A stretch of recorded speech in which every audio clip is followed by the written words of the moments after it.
আসসালামু আলাইকুম সবাই, আশা করি ভালো আছেন। আমার ছেলে আর আমিও অনেক ভালো আছি আলহামদুলিল্লাহ। আমি অনেক আগে বছরখানিক আগে মাজারে গিয়েছিলাম, সেই ভিডিওটা আপনাদের সাথে আজ শেয়ার করব। কিভাবে কোথায় গেলাম, কেমন আনন্দ করলাম। আসলে ঘুরতে গেলেই অনেক ভালো লাগে। এই হচ্ছে সিলেটে অবস্থিত শাহজালাল মাজার, যেটা আমার কাছে এত ভালো লাগে। আমি এই মাজারটাকে 3বার ঘুরেছি। এত ভালো লেগেছে, মানে আরও ঘুরতে ইচ্ছে করছিল। আয়ানও অনেক হ্যাপি ছিল, দেখতেই পাচ্ছেন অলওয়েজ সে হাসছিল, খুশিতে হাসছিল। কি করবে, দৌড়াবে, পানি ধরবে।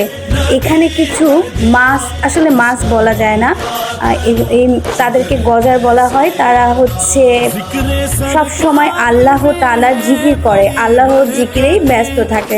আমি শুনেছি এই মাছগুলো সবার হাতে খাবার খায় না, তাই আমি খাবার কিনেছিলাম অল্প কিছু, আয়ানের হাতে দিয়েছি। যখন দেখি আয়ান খাবার দিতেই 12-13 মাছ, এত বড় বড় মাছ ওর হাতে খাবার খাচ্ছিল, তখন আমিও দিয়েছি। 3 থেকে 4টা মাছ আমার হাতে খাবার খেয়েছিল আলহামদুলিল্লাহ। এতেই আমি অনেক খুশি হয়েছি।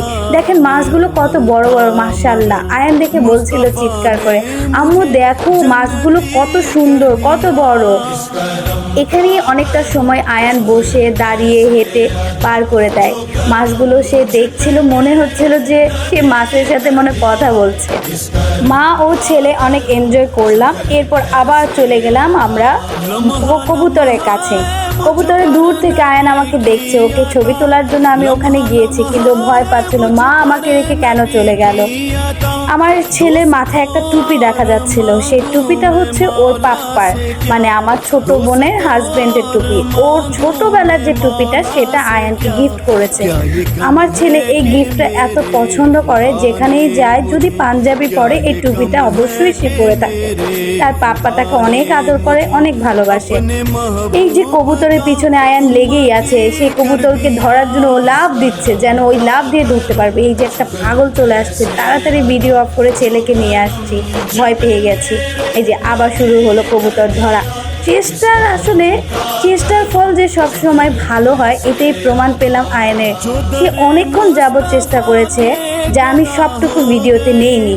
সে চেষ্টা করে কবুতর ধরবে, অবশ্যই সে একটি কবুতর সে ধরতে পেরেছিল, বাট কবুতরের এত নড়াচড়া দেখে সে ভয়ে কবুতরকে ছেড়ে দিয়েছিল। ছেড়ে দেওয়ার পর আর চেষ্টা করেনি, কারণ সে তো সাকসেস আলহামদুলিল্লাহ। অবশেষে আমরা ডাইরেক্ট রিক্সা নিয়ে শাহজালাল মাজার থেকে শাহজালাল ওনার ভাগ্নে হচ্ছে শাহপরান, ওনার মাজারে চলে গেছি। আমি শুনেছি আসলে একজনের মাজারে গেলে হয় না, দুজনেতেই যেতে হয়। আর যেহেতু আমি মেয়ে মানুষ, তাদের মাজার জিয়ারত করতে পারিনি এবং ভিতরে আমি যেতে পারিনি। আর হচ্ছে এই যে আয়ান, ওর হাতে খাবার ছিল। আমি আমার অফিস, পরিবার, বন্ধু, বান্ধবী সবার জন্য যে খাবার কিনেছিলাম সিন্নি, সেটা কিছু অংশ আয়ান নিয়েছে। আম্মু আমাকে দাও, ওইটা হাতে নিয়ে ঘুরছিল আর খাচ্ছিল, কিছুতেই আমাকে দিচ্ছে না। আমি বলছি দাও, এটা ভালো লাগছে না দেখি, তারপরেও হাতে রেখে দিয়েছে। আমি আসলে মসজিদের ভেতরে যে মেয়েদের যে জায়গাটা নামাজ পড়ার, সেখানে নামাজ পড়েছি। আমি নামাজ পড়ছিলাম, বিড়ালের পিছনে আয়ান লেগে গেল। অবশেষে বিরক্ত হয়ে বিড়ালটি চলে গেল, আবার আয়ান খুশি আমার কাছে চলে আসলো। শাহপরান ঘোরার পর আমরা সিলেট সিটি কর্পোরেশনে চলে যাই। রিক্সাওয়ালা মামাকে বললাম আমার ট্রেনের আর সময় আছে মাত্র 30 মিনিট, আপনি কি কাছে কোথাও আমাকে নিয়ে যাবেন? আমি কখনো পাহাড় দেখিনি, সিলেটের চা বাগানটা দেখিনি। আমি এসেছি নিয়তপুরে, আমি আশেপাশেই ঘুরিনি, আমি শুধু শাহপরানটা ঘুরলাম। তো রিক্সাওয়ালা মামা অনেক ভালো ছিল, আসলে অনেক ভালো ছিল। এটা আপনারা ভিডিওতে দেখলেই বুঝবেন। উনি আমাদেরকে পরে অল্প সময় খুব দ্রুত নিয়ে যায়, এটাকে বলে স্টেডিয়াম। খুব সুন্দর একটা কলেজও ছিল এখানে। স্টেডিয়ামের ওখানে বিশাল একটা চা বাগান, আমি এই ফার্স্ট চা বাগানটি দেখছি, এবং একটু ভিতরে একটা পাহাড়ও আছে, মামা আমাকে বলছিল। তারপর আমি বলছি ঠিক আছে, আমার তো যাওয়ার ইচ্ছে, বাট আমার তো ভয় লাগে, একা তো যেতে পারবো না।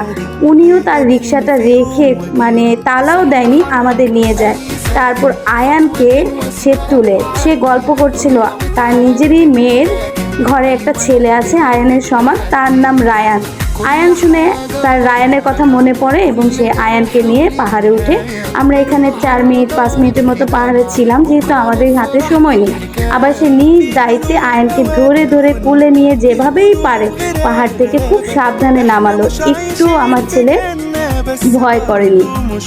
এখন আমি নামছি এবং বাগানটার চা বাগানের ভিডিওটা নিচ্ছি। এত সুন্দর লাগছিল পাহাড়ের উপর উঠে, বাট আমি বেশিক্ষণ থাকতে পারিনি।